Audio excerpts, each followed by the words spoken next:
प्यारे भाइयों बहनों, आज मैं आप सभी को हर छठ माता की व्रत की कथा सुनाने वाली हूँ। हमारे पौराणिक कथा के अनुसार एक ग्वालिन थी, गाय चराने वाली महिला, जो कि गर्भवती थी। उसके प्रसव का समय नज़दीक था, लेकिन वो दूध दही बेचने जा रही थी। रास्ते में उसको बहुत तेज पीड़ा हुई और उसने एक सुंदर से बच्चे को जन्म दिया। उस दिन हर छठ का व्रत था। वह बच्चे को वहीं छोड़कर दूध और दही बेचने के लिए निकल पड़ी। उसने एक चतुराई दिखाई कि उसने गाय और भैंस के मिश्रित दूध को भैंस का दूध बताकर लोगों को बेच दिया। इससे जो गांव वालों ने व्रत रखा था, उनका व्रत भंग हो गया और इसके वजह से उसका जो बच्चा था, जो झरबेरी के नीचे था, किसान के हल से वह मर गया।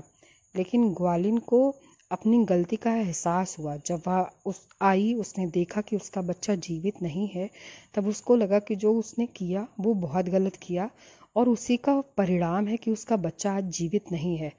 उसने ये सोचा कि अब मुझे गांव वालों को सच बताना है और गांव वालों से माफ़ी मांगनी है, क्षमा याचना करनी है कि उसने दूध में मिलावट की थी और दोनों दूधों को भैंस का दूध बताकर उसने सभी में बेच दिया, जिससे जो गांव की महिलाएं थी जिन्होंने व्रत रखा था, उनका व्रत टूट गया और भंग हो गया। तो उसने ऐसा सभी को बताया और सभी से क्षमा याचना की। जिसके क्षमा याचना मांगने से गांव की औरतों का दिल बहुत कोमल था। उन्होंने उन सबको आशीर्वाद दिया कि जाओ तुम और तुम्हारा बच्चा जीवित हो, जो तुमने किया हम तुमको माफ़ करते हैं। और ऐसा कर कर वह चली गई वहाँ से। और जब वह आई और उसने आके देखा तो उसको उसका बच्चा जीवित मिला।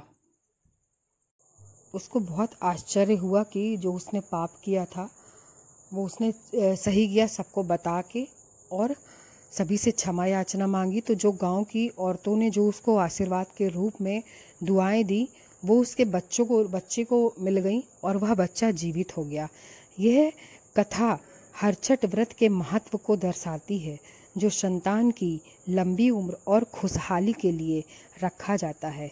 यह व्रत भगवान कृष्ण के बड़े भाई बलराम के जन्म दिवस के रूप में भी मनाया जाता है।